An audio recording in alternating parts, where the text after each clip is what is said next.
Moving on. Earlier, Rich told you why you needed a squeeze page. One of the things you might want to put on your squeeze page is an introduction video. Whether you need to explain your new product to an uneducated target or want to build vendor selection evidence that you are the best company to hire with testimonials, videos can do a lot of work making your first impression. Big guy in the sky? Number 3. Are the people going to be coming from search engine? Are they going to be coming from Google AdWords? Or perhaps they're going to be coming specifically from marketing pieces that you've put out there that are going to guide them to your website. And if that's the case, there may be situations where you're marketing a fairly new product where familiarity is low and the benefits of ownership really need to be talked about and hammered on. And you just need to take this into consideration more than anything else. That's what I want you to take and hear and implement into your marketing, whatever it is, including videos, okay? Keep intro videos typically short and to the point. Professional quality is more important here than anywhere. Why do you think that's true, that it's more important to have a professionally produced video on your squeeze page, on your introductory page, than perhaps in some other places later on in your marketing? And the answer is pretty simple. It's because this is the first handshake. This is the old, you never get a second chance to make a first impression. And if the impression is, hey, look how amateurish these people are, where that may actually not be the case, or maybe the rest of your company outside of that video is not amateurish, you just can't necessarily risk it. I'll give you some examples later of where there's going to be some good homemade videos, and typically we're going to look at homemade videos when we get into more of a demonstration type of an environment where we want to show people what we've got, we want to show them how this thing works, we want to do some comparisons, and in those situations when you say, hey, let me show you how this works, and you cut to kind of the camcorder view and it's a little bit shaky and maybe you got some titles superimposed over that don't look super professional, there can be some power in that.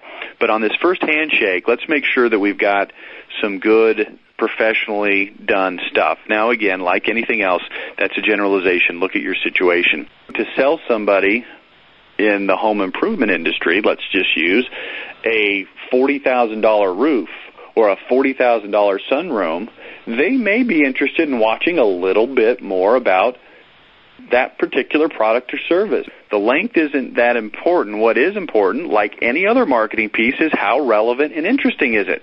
You've got to consider the purchase risk. If something is unfamiliar and expensive, then people are going to want to know more about it. If something is familiar and inexpensive, they don't really care. I bought a book off the internet last week. It had a topic that I was interested in. I wasn't sure if the book was going to be all that great or not, but it was $11 plus shipping.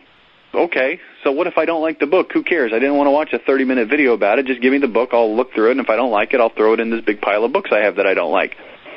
But, again, the higher the level of risk, the higher the level of dollars involved, and the less familiar you are with the product or service, then we want to build a case.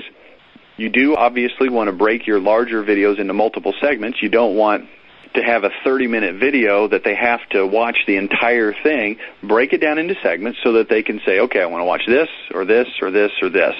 Clearly label each segment so they know what it is, how long it is, what to expect when they watch that particular video. This lets them pick and choose what they look at. Let me give you a feel for this video.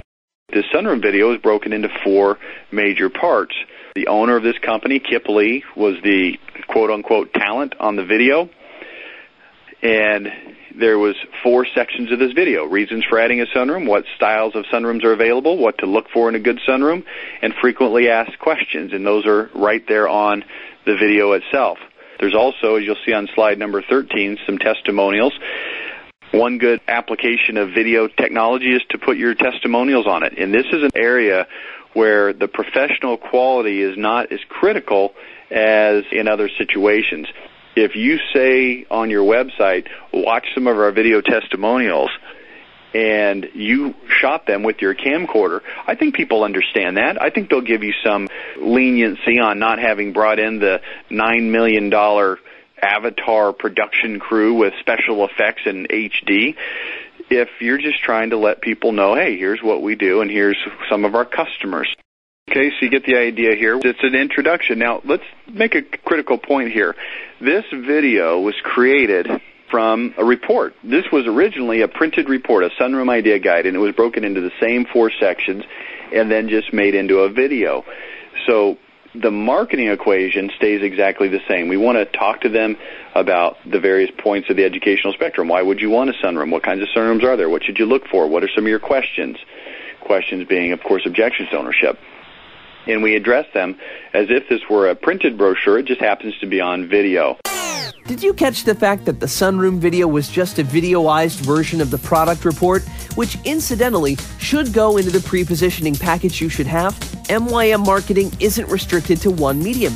If you write a great report, you have the foundations for a great video script. That magazine ad you wrote with Rich's help on the TMAC may be your radio spot verbatim.